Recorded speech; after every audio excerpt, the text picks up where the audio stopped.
Hello everyone, this is Preeti. Start करते हैं आज की क्लास। स्टार्ट करेंगे चैप्टर नंबर 9 से। क्वेश्चन दिया हुआ है हमारे पास। Light travels a distance x in time t1 in air and 10x in time t2 in another denser medium. तो बेसिकली हमारे पास यहाँ पर दो मीडियम दिए हैं और दोनों ही मीडियम में थोड़ा सा डिफरेंस है। क्या? पहले मीडियम को इन्होंने बोला है कि एयर है और जो सेकंड मीडियम इन्होंने दिया हुआ है वो है हमारे पास डेंसर मीडियम।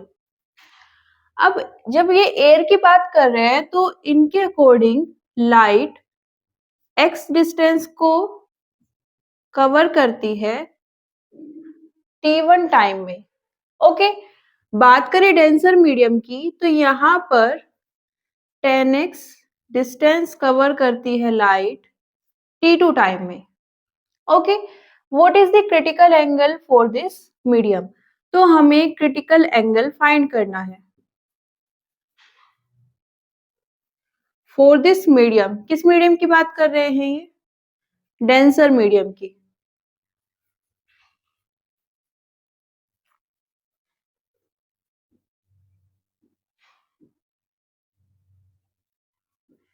कैसे निकाल सकते हैं क्रिटिकल एंगल? वैसे होता क्या है, कोई भी इंसिडेंट एंगल क्रिटिकल एंगल कहलाता है कब? जब रिफ्रैक्शन 90 डिग्री आता है। ओके, अगर रिफ्रैक्शन एंगल 90 डिग्री है देन जो भी हमारे पास इंसिडेंट एंगल आएगा उसको हम क्या बोलते हैं? क्रिटिकल एंगल, और आई सी से रिप्रेजेंट करते हैं। ओके, इतना क्लियर हुआ। अब यहां पर हम इसे निकाले कैसे? तो देखिए, इसके लिए हमारे पास जो कंडीशन होती है वो होती है sine i c equals to n2 by n1। Okay, ये हमारे पास स्नेल्स लॉ होता है, उसमें हम साइन आर की वैल्यू को पुट कर देते हैं और आई की वैल्यू को आई सी पुट करते हैं तो हमारे पास ये आ जाता है। ओके, यहाँ पर n1 n2 क्या है? n है यहाँ पर रिफ्रैक्टिव इंडेक्स,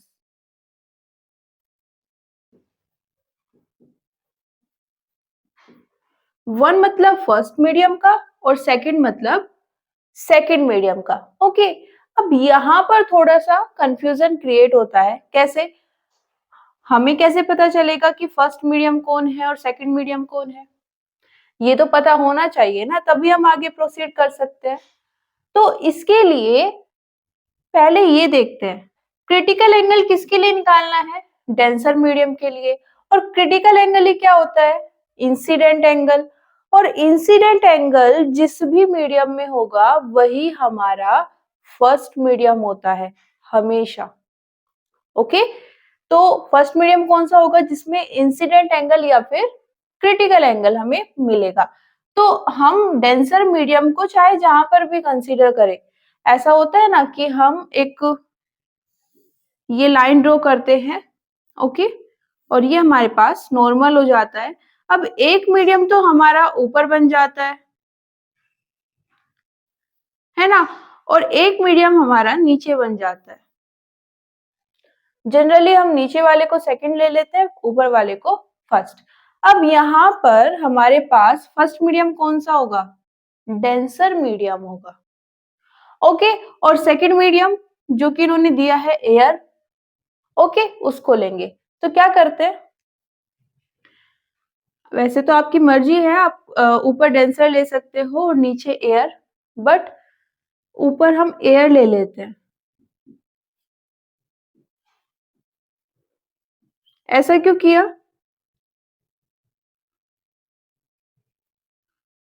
देखो, अभी तो हमारे पास चॉइस है। ओके, एक बार करके देख लेते हैं। अगर हम नीचे की साइड फर्स्ट मीडियम लेंगे तो क्वेश्चन कैसे सोल्व होगा, है ना, जिससे अगर नेक्स्ट टाइम आपसे पर्टिकुलर केस ऐसा दे दिया जाए देन आप उसको सोल्व कर पाओ। ओके, वैसे प्रॉब्लम अगर आपको लग रही है ऐसे सोल्व करने में तो आप सिंपल कर सकते हो, ऊपर वाला मीडियम फर्स्ट ले लो, नीचे वाला सेकंड। ओके, कोई चेंज नहीं होगा। अब इसको हमने फर्स्ट लिया है तो इंसिडेंट ये हो जाएगी हमारे पास इंसिडेंट लाइन और ये हो जाएगा इंसिडेंट एंगल, जिसे हम क्या लिखेंगे, आईसी। अब क्योंकि हमारे पास हम बात कर रहे हैं क्रिटिकल एंगल की, तो जो रिफ्रैक्शन एंगल आएगा वो कितना आएगा, 90।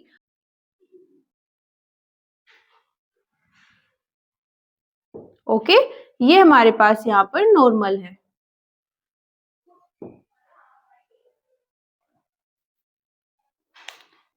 अब यहाँ पर हम इसको लिख लेते हैं एन डी और इसको रिप्रेजेंट कर लेते हैं एन ए से।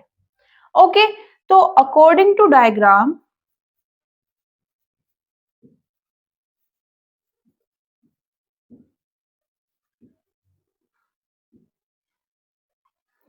कितना आ जाएगा, ये sine i c equals to, second medium में कौन है हमारे पास, एयर है, और उसका रिफ्लेक्टिव इंडेक्स हम रिप्रेजेंट कर रहे हैं एन ए से।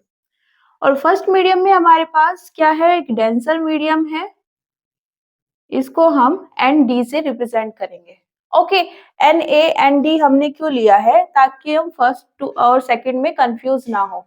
ओके, तो ये हो जाती है हमारे पास इक्वेशन 1। नेक्स्ट क्या करें, देखो ऑप्शंस पर आ जाते हैं। ऑप्शंस में हमें दिख रहा है कि क्रिटिकल एंगल हमें फाइंड करना है, मतलब आईसी। अगर हम साइन को इस साइड लेके जाए तो कुछ इसी तरह की फॉर्म आएगी, लेकिन हमारे पास यहाँ पर एन है और इनके पास टाइम है। देखो हमारे पास एक रिलेशन होती है, refractive index equals to C by V. यहाँ पर सी क्या होगा, speed of light in air और वैक्यूम, और v क्या होता है,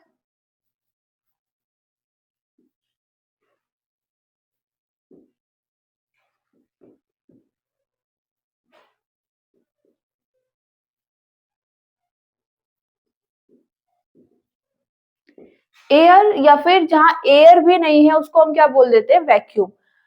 अगर हम इन दोनों मीडियम की बात कर रहे हैं, देन जो लाइट की स्पीड होगी वो कितनी होगी, c, और c की वैल्यू कितनी होती है, 3 इंटू 10⁸ मीटर पर सेकेंड। लेकिन अगर हम इनसे अलग किसी भी और मीडियम की बात कर रहे हैं, जैसे हम ऑयल की बात कर रहे हैं, या हमने कोई सॉलिड मीडियम लिया है, ओके, या फिर हम वाटर की बात कर रहे हैं, तो उन सब केसेस में जो हम लाइट की स्पीड लेंगे वो कितना लेंगे, v। ओके, तो n और v के बीच में यहाँ से एक रिलेशन आती है। अब आप थोड़ा सा कनेक्ट कर सकते हो क्या कि वेलोसिटी या हम बोले स्पीड और टाइम के बीच में क्या रिलेशन होता है, सिंपल है, डिस्टेंस बाय टाइम। ओके, तो अगर हम यहाँ पर इस फॉर्मूला में v को डिस्टेंस पर टाइम से रिप्लेस कर दे, तो हम वो वैल्यू यहाँ पर रख सकते हैं, और उससे हमारे पास जो एक्सप्रेशन आएगा वो इससे मैच कर जाएगा। ओके, तो बेसिकली हमें यहाँ पर रिप्लेसमेंट करना है, कैसे करेंगे, पहले n को c बाय v से रिप्लेस करेंगे, और फिर v को किससे रिप्लेस करने वाले हैं, डिस्टेंस बाय टाइम से। एक चीज यहाँ पर याद रखना, c यहाँ पर स्पीड है लाइट की, कहाँ पर, एयर पर, वैक्यूम में, लेकिन इस क्वेश्चन में हम इसको एक कांस्टेंट की तरह ही ट्रीट करेंगे। यहाँ पर हमें एक मीडियम एयर दिया हुआ है। ओके, तो ऐसे में आप कंफ्यूज मत होना कि c ऊपर स्पीड दी हुई है, आप नीचे भी इसको c ही कर दो, ये कट के कितना हो जाएगा, 1। ओके, ऐसा नहीं करना है, हमें एक्सप्रेशन में T1 और T2 दोनों चाहिए। T1 कहाँ से आएगा, जब हम जो एयर में वेलोसिटी है उसको T1 की टर्म में लिखेंगे। ओके, तो ऑल्दो यहाँ पर जो c है वो किसकी स्पीड दी हुई है, एयर या फिर वैक्यूम की, फिर भी हम इसको यहाँ पर एक कांस्टेंट की तरह ट्रीट करते हुए सिर्फ v की वैल्यू पुट करेंगे इसकी टर्म में distance by time. Okay, note कर लीजिए, उसके बाद आगे सॉल्व करते हैं। इसके according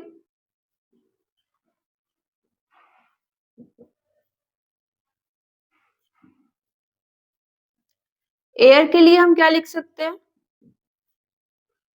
NA equals to C by V कितना होता है, डिस्टेंस बाय टाइम।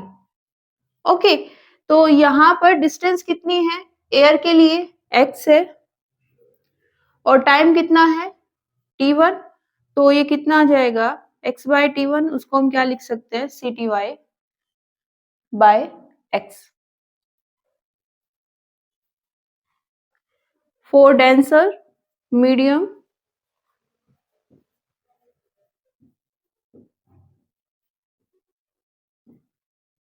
कितना हो जाएगा ये, ND equals to C by, यहाँ पर डिस्टेंस कितनी है 10x, और टाइम कितना है t2।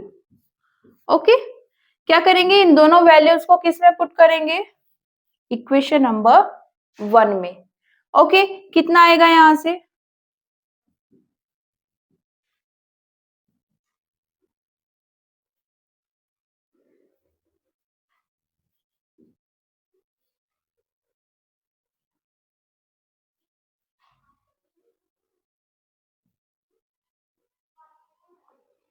कुछ टर्म्स कट हो जाएंगी,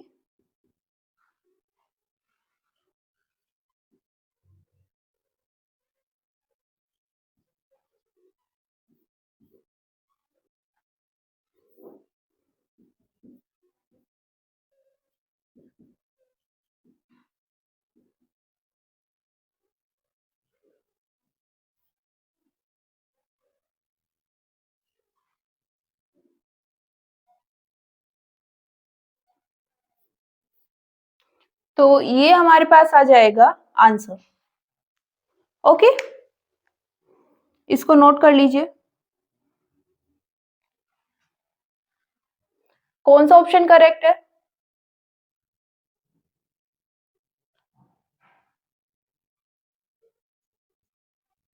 ऑप्शन नंबर 2। क्वेश्चन सिंपल था लेकिन एरर के काफी ज्यादा चांसेस है। कैसे, आप अगर यहाँ पर थोड़ा भी कंफ्यूज होते हो, क्योंकि यहाँ पर जो टाइम दिया हुआ है, आपको यहाँ पर जो एयर है वो सेकंड मीडियम लेना पड़ेगा। ओके, क्योंकि जो क्रिटिकल एंगल है वो किसके लिए निकालना है, डेंसर मीडियम के लिए। तो एयर हमेशा कैसा रहेगा, सेकंड मीडियम। वो आप पर डिपेंड करता है, आप इसको ऊपर लिखो या फिर नीचे। ओके, लेकिन जो इन्होंने टाइम दिया हुआ है एयर के लिए वो कैसा दिया हुआ है 1, और डेंसर के लिए कैसा दिया हुआ है 2। ओके, तो जो सेकंड मीडियम है उसके लिए टाइम t1 की टर्म्स में है, और जो फर्स्ट मीडियम है उसके लिए t2 की टर्म्स में। तो यहाँ पर आपको कैलकुलेट करते हुए कंफ्यूजन हो सकता है, इसलिए क्या करना है, इसको एयर और डेंसर से रिप्लेस कर लेना। यहाँ पर n1 n2 से इसको डिनोट मत करना, एयर और डेंसर को यूज करके ये कंफ्यूजन नहीं आएगा, और आप बिना किसी एरर के इसको कैलकुलेट कर सकते हो। चैप्टर 9 से सेकंड क्वेश्चन देख लेते हैं, जो एग्जाम में पूछा गया है।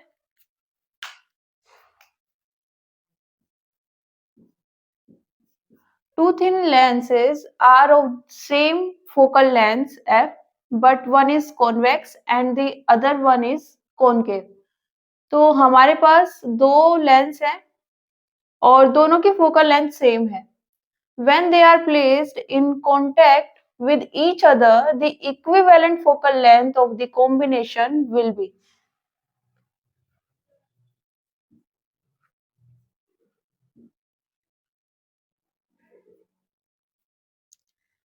इक्विवेलेंट फोकल लेंथ हमें फाइंड करनी है।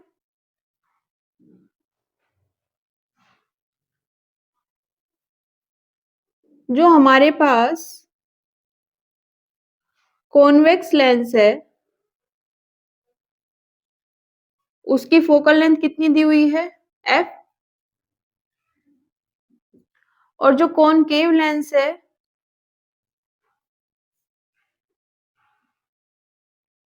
उसकी भी फोकल लेंथ कितनी है?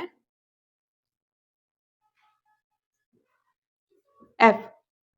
ओके, और हमें क्या निकालना है? इन दोनों के मिलने से जो कॉम्बिनेशन हमारे पास आएगा उसकी फोकल लेंथ। तो दोनों को कंबाइन कर लेते हैं।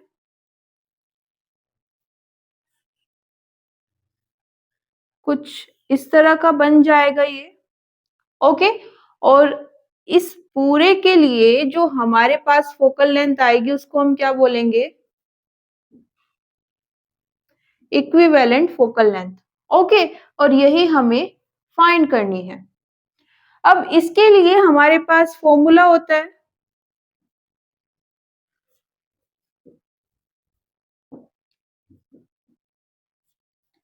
जितने भी हमने कॉम्बिनेशन लिए हैं उन सब की जो फोकल लेंथ है, इंडिविजुअल फोकल लेंथ, उन सबको ऐड कर दो और हमारे पास इस फॉर्मूले से इक्विवेलेंट फोकल लेंथ आ जाएगी। लेकिन एक चीज यहाँ पर याद रखना, अगर ये वाली फोकल लेंथ आपको दी हुई है, जो हम कॉम्बिनेशन यूज कर रहे हैं, कौन कौन सा यूज कर रहे हैं? कॉन्वेक्स और कॉनकेव, दो लेंसेज के कॉम्बिनेशन हम यहाँ पर यूज कर रहे हैं। ओके, इनकी फोकल लेंथ आपको क्वेश्चन में दी हुई है लेकिन साइन नहीं दिया है, तो आप इनकी जो कन्वेंशन होती है उनके अकॉर्डिंग साइन यहाँ पर मेंशन करोगे। ओके, साइन लेने के बाद ही आपको कैलकुलेट करना है। हाँ, अगर ऐसा है कि आपको सोल्व करना पड़ रहा है, ये आप खुद निकाल रहे हो कैलकुलेशन से। ओके, तो जब आप खुद से कैलकुलेशन करते हो तो आप वो विद साइन करते हो, तो जो रिजल्ट आएगा वो आपके पास फाइनल रिजल्ट होगा। उसके बाद आपको अलग से कोई भी साइन लेने की जरूरत नहीं है। फॉर एग्जाम्पल, यहाँ पर आपके पास कैलकुलेशन से फोकल लेंथ आ जाती है 20 सेंटीमीटर। ओके, किसके लिए? कॉन्वेक्स के लिए। तो ये फाइनल है। अब आपको इसके साथ में प्लस माइनस लेने की जरूरत नहीं है, अगर आप खुद से कैलकुलेट करके निकालते हो। और अगर क्वेश्चन में दी हुई है, जैसे इस क्वेश्चन में दी है, उन्होंने बता दिया सिंपली कि दोनों का जो मैग्नीट्यूड है वो सेम है। उन्होंने ये चीज मेंशन नहीं की है कि वो मैग्नीट्यूड बता रहे हैं। ओके, लेकिन हमेशा वो मैग्नीट्यूड बताते हैं, आपको साइन लेना पड़ेगा। अब साइन कैसे लेंगे? देखो, ये हमारे पास ये जो एक्सेस होती है ना, ओके, इस साइड की जितनी भी डिस्टेंस हम मेजर करते हैं उन सबको हम नेगेटिव लेते हैं, और इस साइड जो भी कैलकुलेशन हम सॉरी डिस्टेंसेस हम लेंगे उन सबको पॉजिटिव लेंगे। ओके, अब अगर आप इसकी बात करो, ये एक स्फेरिकल सरफेस का पार्ट रहा होगा, ये लेंस है, किसी स्फेरिकल सरफेस से लिया गया होगा। ओके, इसके लिए आप अगर इसका जो सेंटर ऑफ कर्वेचर है ना, या फिर आप फोकल लेंथ इसकी देखना चाहते हो, फोकस देखना चाहते हो, तो आपको वो इस साइड मिलेगा, है ना, इस एक्सिस से इस एक्सिस पर आपको कहीं ना कहीं वो मिल जाएगा। अब अगर आप इसकी बात करो, ओके, ये तो इसके लिए अगर आपको फोकस चाहिए तो आपको ये लाइन इस तरह से ड्रॉ करनी होगी, इसके सेंटर से पास होनी चाहिए। ओके, और इस साइड आपको इसका फोकस मिलेगा, मान लेते हैं ये इसका फोकस है और ये इसका फोकस है। कैपिटल एफ से इसको डिनोट करते हैं।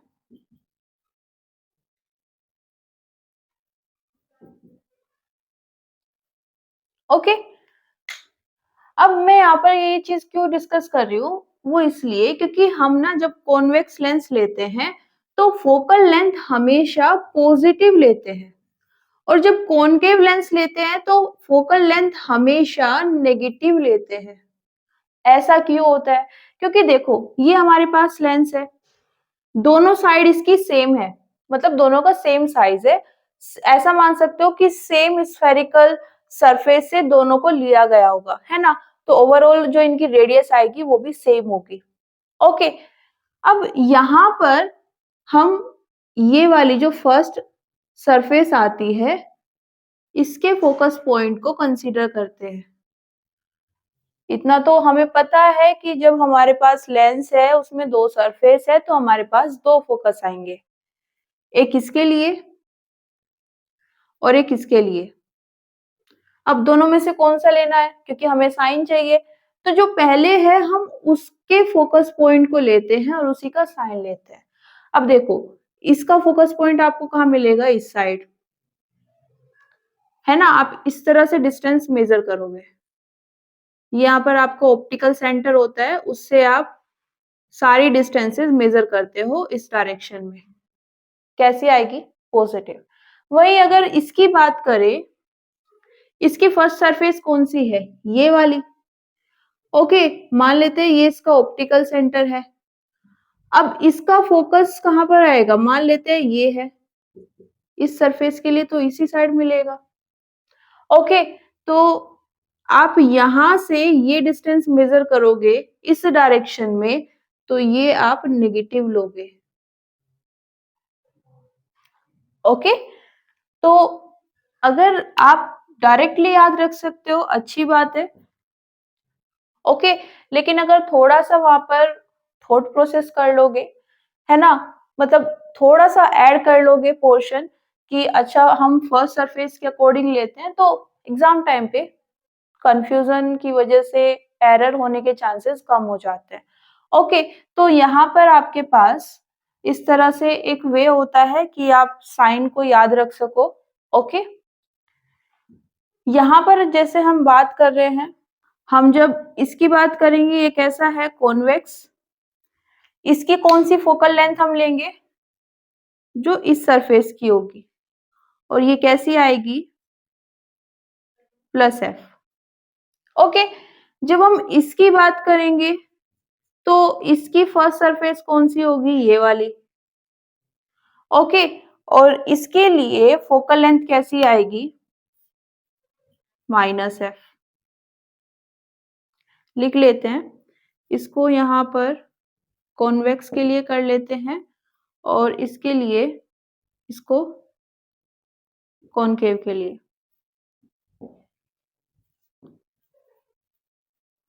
मैग्नीट्यूड दोनों का सेम है लेकिन साइन डिफरेंट होगा।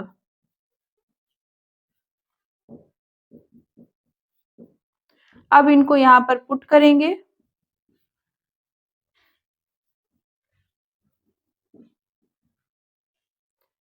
One by F minus one by F कितना आ जाएगा, 0।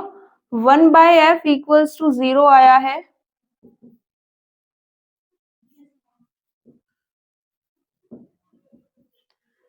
तो ये कितना आ जाएगा,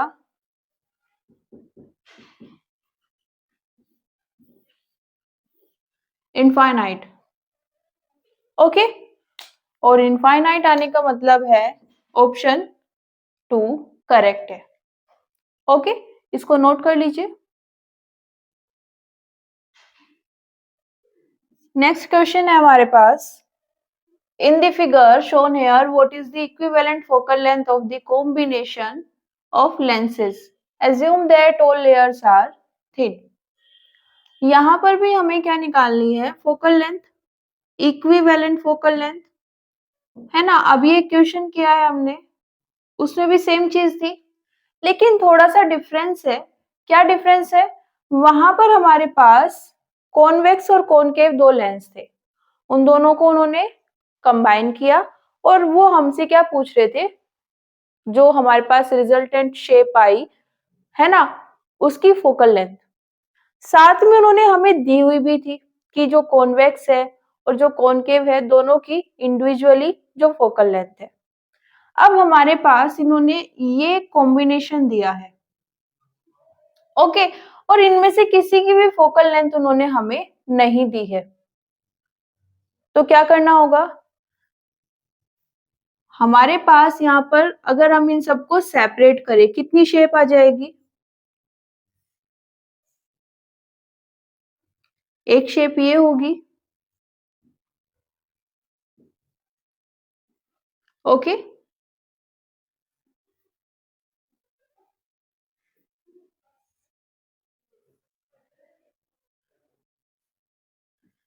एक शेप ये आ जाएगी,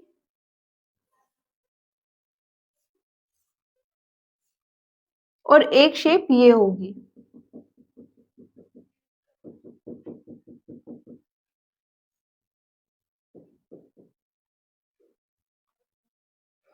तो बेसिकली जैसे हमारे पास वहां पर दो लेंस थे, ओके, एक कॉन्वेक्स और एक कॉनकेव। हमारे पास यहाँ पर तीन डिफरेंट डिफरेंट लेंस है। अब तीनों की हमें फोकल लेंथ निकालनी होगी पहले। इस शेप की क्या फोकल लेंथ आएगी, इसके लिए क्या फोकल लेंथ होगी, इसके लिए क्या होगी, और फिर उन तीनों को ऐड करके इक्विवेलेंट फोकल लेंथ हमें मिल जाएगी। ऐड कैसे करेंगे?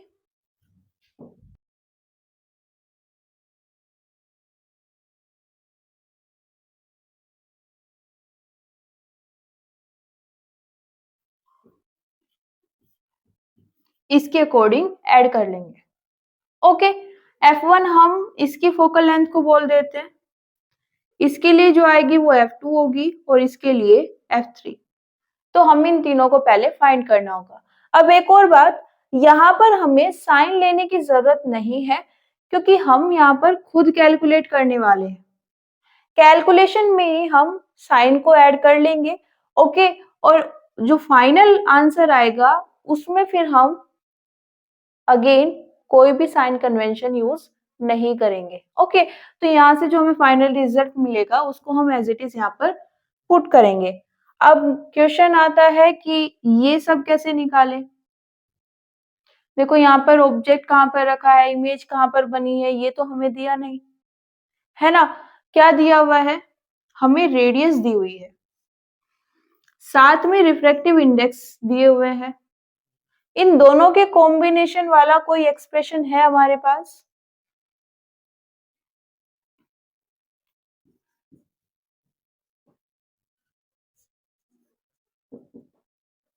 n2 by n1 minus 1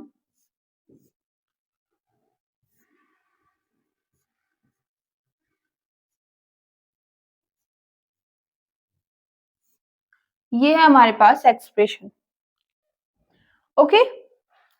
अब यहां पर n1 एंड n2 क्या है?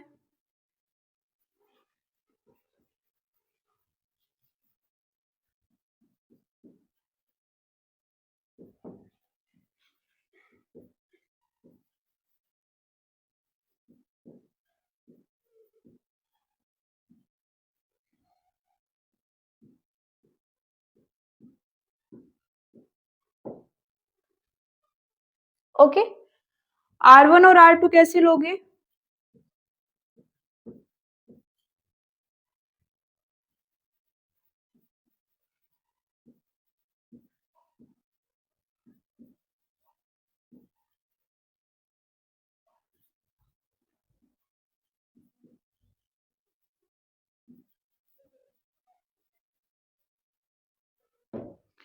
लेंस में हमारे पास दो सरफेस है, एक ये वाली,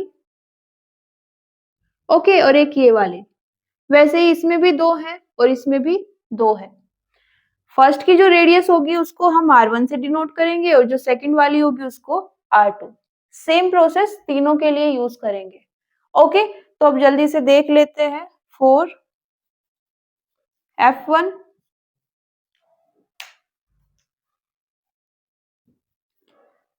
1 by F1 इक्वल्स टू, देखो हमारे पास सेकंड मीडियम कौन सा है, रे आएगी कहां से कहां पर जाएगी, यहां पर। ये हमारे पास हो जाएगा सेकंड मीडियम, और ये यहां पर हो जाएगा हमारे पास फर्स्ट मीडियम। अब क्योंकि इन्होंने कोई मीडियम मेंशन नहीं किया है एज अ फर्स्ट मीडियम, तो हम इसको क्या लेंगे, एयर, ओके। तो यहां पर N2 हो जाएगा हमारे पास 1.6, और N1 हो जाएगा 1। ओके,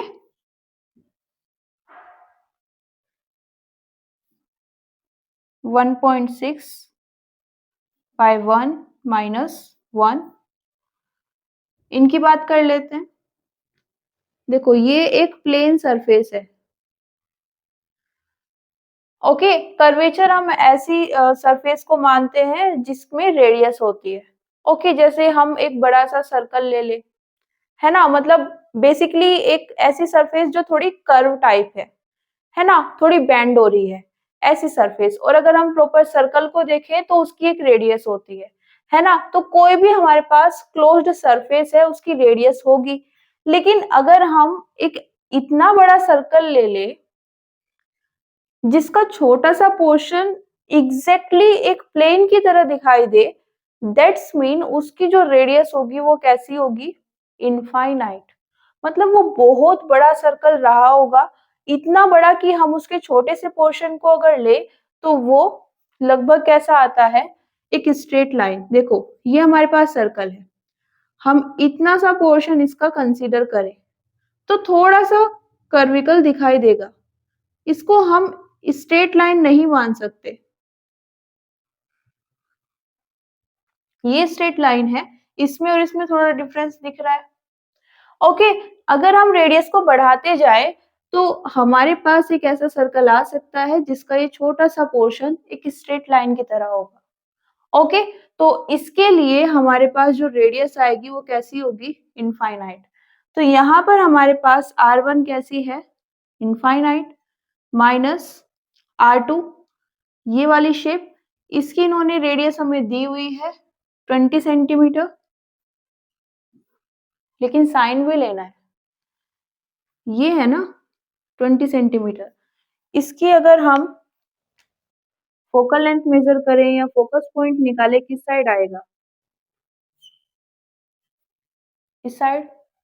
ओके, तो कैसा होगा, पॉजिटिव।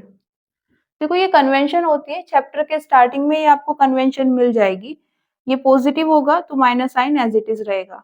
ओके, यहाँ से क्या मिल जाएगा हमारे पास, F1 इक्वल्स टू, ये कितना आ जाएगा 0.6, 1 बाय इनफाइनाइट 0 हो जाएगा और ये आएगा माइनस 1/20। इसको बोल देते हैं इक्वेशन नंबर 2। इसको नोट कर लीजिए।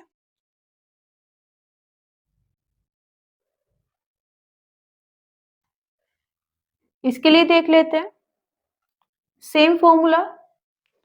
इस बार क्या आएगा हमारे पास, 1/F2 इक्वल्स टू, देखो इसके बाहर कैसा मीडियम है वो भी हमें नहीं दिया है, तो उसको भी हम कैसा कंसीडर करेंगे, एयर। तो यहाँ पर भी हमारे पास जो N1 होगा वो कैसा आएगा, एयर। और N2 कैसा लेंगे, मतलब ये लेंस वाला मीडियम कितना दिया हुआ है 1.5। ओके, तो यहाँ पर हमारे पास ये आ जाएगा 1.5 बाय 1 माइनस 1। बात करें रेडियस की तो ये वाली जो सरफेस है इसके लिए जब हम मेजरमेंट करेंगे तो इस साइड करेंगे मतलब पॉजिटिव, तो इसके लिए आ जाएगा प्लस 1/20। जब हम इसकी बात करेंगे, ओके, तो इसका जो मेजरमेंट होगा वो आएगा इस साइड और वो कैसा होगा, नेगेटिव। तो ये आएगा -20।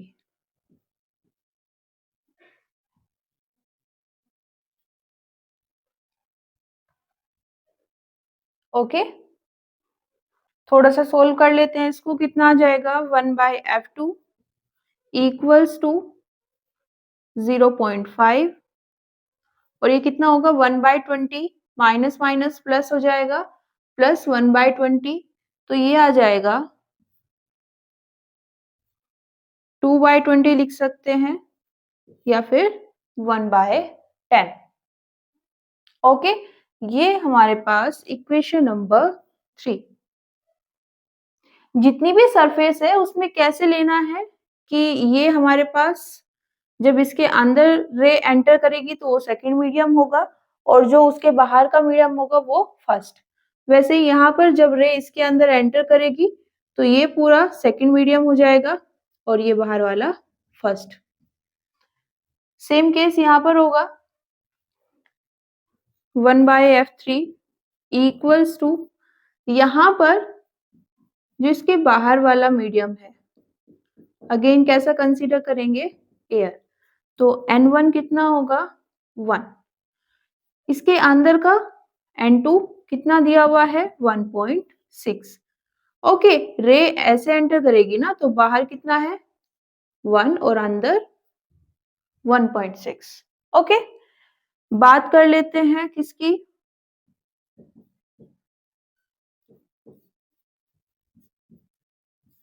रेडियस की। ये वाली कितनी आएगी, इसको जब हम मेजर करेंगे तो इस साइड करेंगे जो होता है नेगेटिव, तो ये आ जाएगी -1/20। ओके, ये अगेन इनफाइनाइट, और इनफाइनाइट तो नेगेटिव आई या पॉजिटिव कितनी हो जाएगी 0। इसको सोल्व करें कितना आ जाएगा 1/f3 इक्वल्स टू 0.6।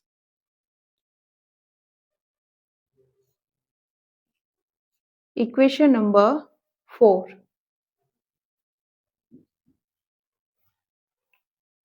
नोट कर लीजिए।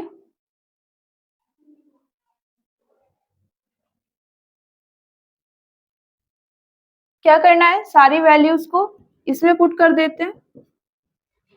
अब देखो साइन नहीं लेंगे, जो लेना था ले चुके।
कौन सा ऑप्शन आया है, ऑप्शन नंबर 1।